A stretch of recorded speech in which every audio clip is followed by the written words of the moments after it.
Oh, he's so tiny.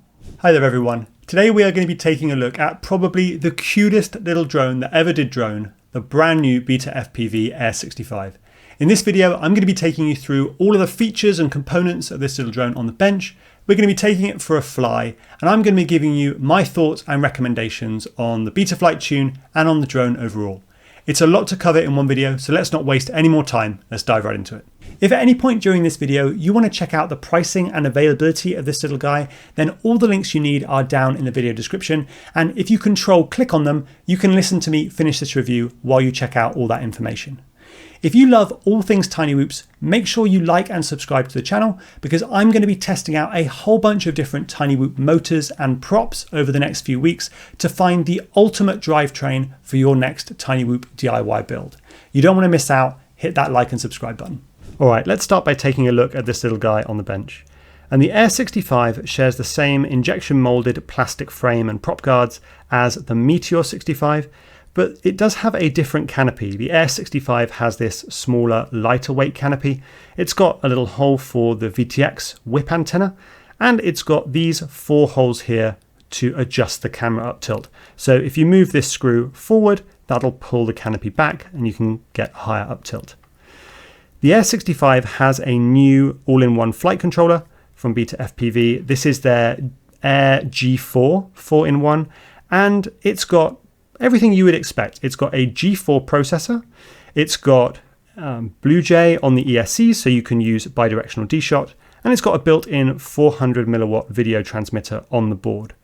As far as I can tell, there's no built-in receiver on this board, so you're going to use a separate receiver, and here I've got the ELRS receiver. So this is a little serial ELRS receiver with a chip-style antenna, and it's just taped on top of the board there. In terms of power connection, we've got the Beta FPV BT 2.0 connector here, and that obviously supports both BT 2.0 batteries from Beta FPV, but also anything with the GNB A30 connector will also fit because they have the same pin diameter and the same plug shape. So yeah, BT 2.0 or GNB A30. On the bottom of the board, we have this little JST plug here, and the Air 65 comes with this little USB adapter, which is really neat and helps save a little bit of weight. You can just plug that in whenever you need to connect via USB to the flight controller. And then you have this little USB-C breakout board, and it's super convenient because you can actually have the drone sat flat on the bench and the USB cable is nowhere near the props, which means that, if you need to test the motors or whatever, stick a finger on top of the drone, you can test the motors. It's nice and safe, and you're not going to get anything caught in the USB cable. So that's nice. One of the really neat features on this board, which we're going to talk about a bit later, is that it has a 16 megabyte black box chip on it. So Beta FPV in the past have often not included black box on their flight controllers. It's really nice to see that this Air G4 has that included. The motors are 07, 02, 23,000 kV. So these are really tiny motors and modest kV, but we'll see how it performs in the flight test. But certainly these aren't the largest motors that you would fit on something like a 65mm, but also this drone is very, very light. So keeping that motor size down also helps keep the weight down. The camera on the Air 65 is the Beta FPV C3 micro camera, and this has 1200 TV lines, 4:3 aspect ratio, and it's switchable from PAL to NTSC depending on what you prefer to use in your goggles. Speaking of weights, let's get some for this little guy. So just the drone on its own comes in at 17.2 grams. If we add the 260 milliamp hour lava pack, that brings it up to 24.3. Or you can run the slightly larger 300 milliamp hour lava pack, and that brings it up to 25.5 grams. So here's the Betaflight configuration for the Air 65. We're going to start in the configuration tab and just have a look and see what Beta FPV have done with the custom config on this drone. We're running Betaflight 4.5, which is great. So we're on the latest version of Betaflight, and we are running a G4 processor. So we should have 8K and 4K PID loop frequency. Yep, accelerometer is active, obviously for angle mode. And we have air mode permanently enabled, OSD enabled. That's all fine and normal. Arming angle is set to 180 degrees, so the drone is always going to be able to arm. That's good to see. And we've got a custom board alignment. That's obviously for the G4 Air AIO FC that's on this drone. If we go down, we've got D-Shot beacon configuration. Beacon tone, I always like to set that to 3. I think it's easier to hear. And then we have all the other beeps set correctly. So we will save and reboot that. Jumping now into the PID tuning tab. And so we've got a custom PID tune, which is nice to see. So they've put some effort in there. D gains and P&I gains are both set to 1.15. That doesn't make much sense when you've also moved the master multiplier. So what we can do is just increase the master multiplier by about 15% or so, and that will be effectively exactly the same. Set those back to 1. Stick response is on 0, so we've got no feed forward. I would suggest that we want a bit of feed forward to reduce the delay in the PID controller. Dynamic damping off, that's fine. And pitch tracking 1.1. So, okay, so we need a little bit more gain on the pitch axis than roll, which makes sense because the battery is orientated lengthways on this drone. Feed forward settings. These all look sensible. And dynamic damping, I mean, these settings are wrong, but we're not using dynamic damping anyway. We always set advanced to 0 because we don't ever want any advance on dynamic damping. We have no dynamic idle set.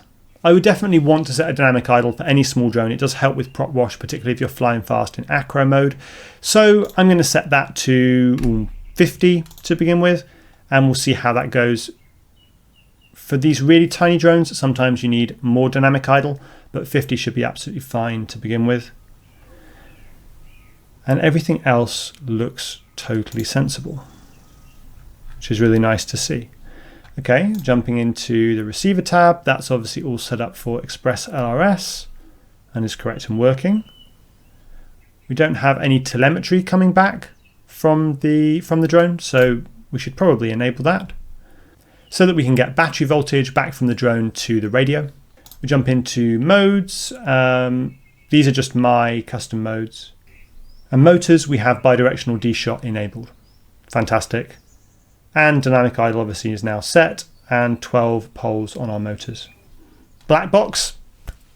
Thank you, Beta FPV. 16 megabytes of onboard black box storage.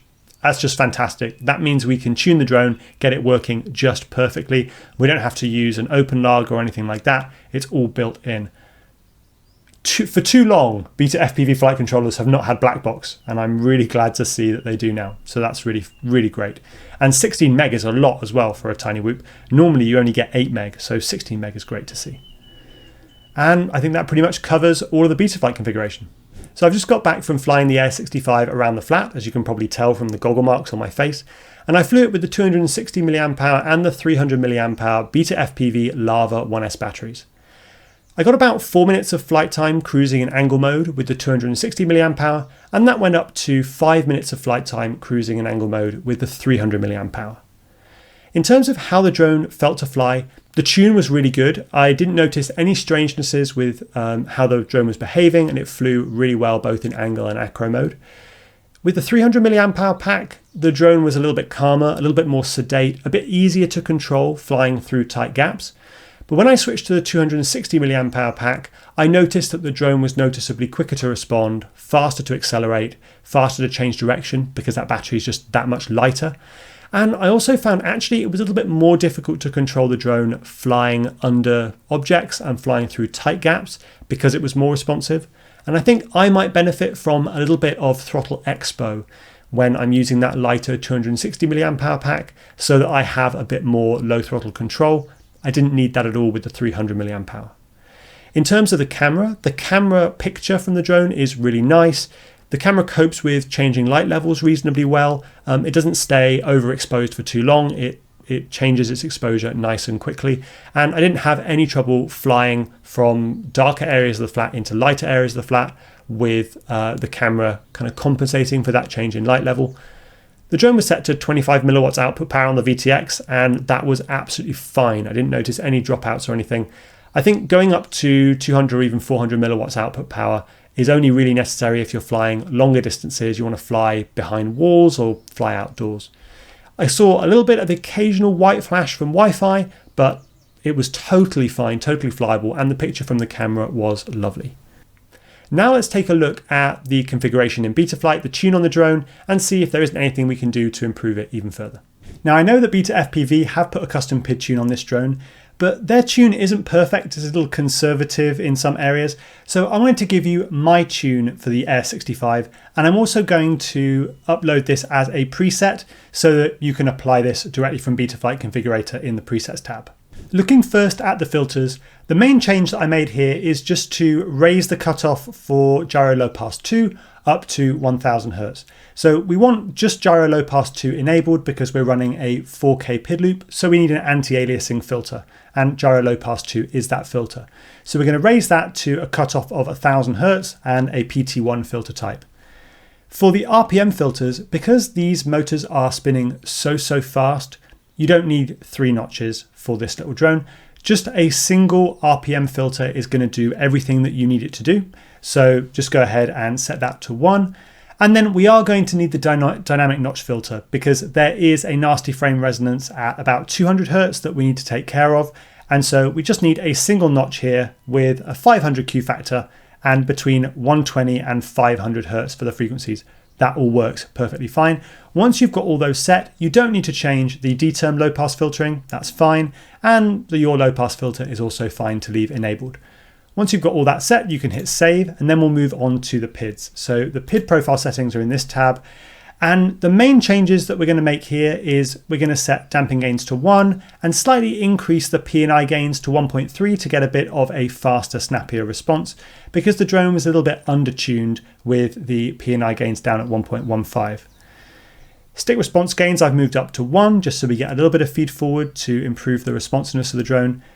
Dynamic damping I've left at 0, that's fine. And then the pitch tracking, I found I needed to increase that because the drone is quite a lot heavier, quite a lot more inertia on the pitch axis than the roll axis because of the orientation of that battery. So I upped that to 1.2. The master multiplier, fine to leave at 1.3. Of course, as with all of my presets, all of my tunes, you can always nudge that master multiplier up a little bit more to get a faster, snappier response, and just make sure to check black box logs because it's really hard to hear oscillations on little tiny drones like this. So just check the black box logs to make sure you're not getting any P or D term oscillation. But you can try increasing that master multiplier if you want. But honestly, the drone flies brilliantly with 1.3, so I just left it at that. Once you're happy with all of this, you can just hit save, and that's the PID tune applied. Of course, you don't need to go and make these changes manually. You can always just apply my preset, and you'll find that in the presets tab, it'll be called AOS 65mm or something along those lines. I've checked out this tune both for the 260 mAh battery and the 300 mAh battery, and the tune is the same for both of those packs. There's not enough difference in weight to need to change the tune, and it does fly, in my opinion, ever so slightly better than the stock tune, particularly when looking at logs. The delay and the speed with which the drone responds to inputs is definitely improved a little bit with that slightly higher P term, and we're not getting any overshoot or anything like that, so it's all looking pretty good. I also want to test out the output power of the VTX on this new Air G4 all-in-one flight controller. So let's head over to the bench. I'm going to hook the VTX output up to my true RMS power meter, and we're going to see how it performs in the various different modes that you can set it to. Okay, so we've got everything set up on the bench. The drone is powered over USB 5 volts. Now I have checked that the VTX results are exactly the same if you power it from a battery or over USB. USB is just easier because the battery won't go flat. The VTX output is connected through a 30 dB attenuator into my ADL5902 true RMS power meter, and that's going to give us a very accurate measure of the conducted output power from the VTX, and it's independent of frequency. So we're starting off with the drone set to 25 milliwatts of output power on raceband 1. And what you can see is that the VTX is outputting just about 200 milliwatts of output power. So that's 8 times the setting. So we've set it to 25 milliwatts, it's outputting 200. Now let me change to raceband 8 so you can see what happens to the power. Okay, this is raceband 8 now, And you can see that the power has dropped right down, and now we're at just about 28 milliwatts, something like that. There is a huge variation in output power with this VTX between Raceband 1 and Raceband 8, and that is not unexpected. Often most VTXs will output their maximum power at the lower frequency, but it is important to bear in mind that you're nowhere near 25 milliwatts of conducted output power on Raceband 1, and you're still above 25 milliwatts of conducted output power on Raceband 8. Now let's change to the 400 milliwatt setting. So this is the maximum output power that the VTX can deliver. Okay, so this is 400 milliwatts on Raceband 8, and you can see that 400 milliwatts on Raceband 8 is giving us just about 270 milliwatts of conducted output power. Now let me change it back to Raceband 1, and you can see kind of what the maximum conducted output power this VTX can deliver. Okay, so this is set now to Raceband 1, and you can see we are getting over 600 milliwatts of conducted output power on Raceband 1. So it does make a huge difference what you have the VTX set to as to the amount of output power that you get out of it. All right, so based on all this testing, what have I got to say about the new Beta FPV Air 65? Well, let's start with all the things that I like about it. I really like the frame. The Meteor 65 frame has always been a really good frame for 65mm tiny whoops. It's lightweight and nice and durable. I like the motors. 0702, they're lightweight motors. 23,000 kV was plenty of performance for me, but they are also doing a 27,000 kV version for racing, which will give even more performance. The props seemed really nice, and I had plenty of responsiveness and performance out of the motors and the props. Can't complain there. In terms of the canopy, the new canopy for the Air, it has all the same functionality and features as the Meteor 65 canopy at less weight. And weight is so important for tiny whoops that I'm really pleased that they've gone with this even lighter weight canopy. That's a definite improvement. In terms of the new Air G4 flight controller all-in-one, I really like the feature set of this little flight controller. It's got a new micro custom OSD chip to save some space and some weight. It's got 16 megabytes of onboard black box storage, which is huge for a tiny whoop. It's got a G4 processor, which is perfectly good enough to run 4K with all the bells and whistles on. And the custom config and tune that they put on the flight controller for this little Air 65 was actually pretty good. We've improved it a little bit in this video, but the out-of-box experience was absolutely fine. The drone flies really nicely with either the 260 or the 300 mAh Beta FPV Lava 1S batteries. And the Express LRS receiver, I would have liked to have seen this included on the flight controller board rather than as a separate component kind of stuck on. That would have helped save a little bit of weight and made the whole drone a little bit more simple and compact, but you know, it is what it is. The VTX has plenty of output power.